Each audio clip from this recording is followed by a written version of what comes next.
we talked about this at length in our conspiracy book.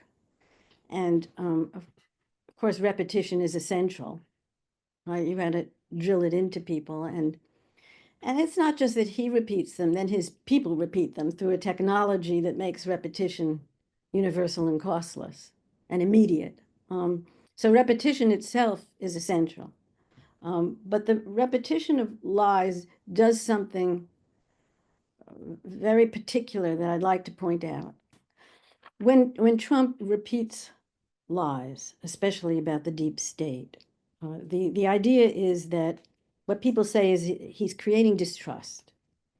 He's creating distrust in the outcome of elections, or distrust in a foreign policy, or distrust in the FBI, or distrust in the Justice Department. And that's true, but it's really an inadequate description of what's going on.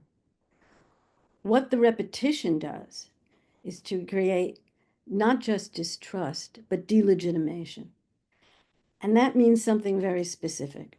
When you delegitimize the Justice Department, or when you delegitimize the outcome of an election and how it was administered, you're saying something quite specific. You're saying that that outcome has no meaning, has no value, and has no authority. That's what it is to delegitimize something. And that's the difference with distrust. It has no authority. And when you say an outcome has no authority, what you're saying is that there's no reason for compliance. You don't have to comply with something that has no meaning, value, or authority. So I think that if we dig into the repetition, we're seeing something very important that's happened before our eyes without quite seeing the depth of what's happened. And just to repeat, what's happened is that an idea is being repeated, so that it's fixed in the minds of supporters, that there's a deep state, that the FBI is against him. It's saying that you should distrust the FBI. But as you move on, you're saying something else. You're saying that the FBI has no legitimacy to investigate me or my people or what's happening in the State Department.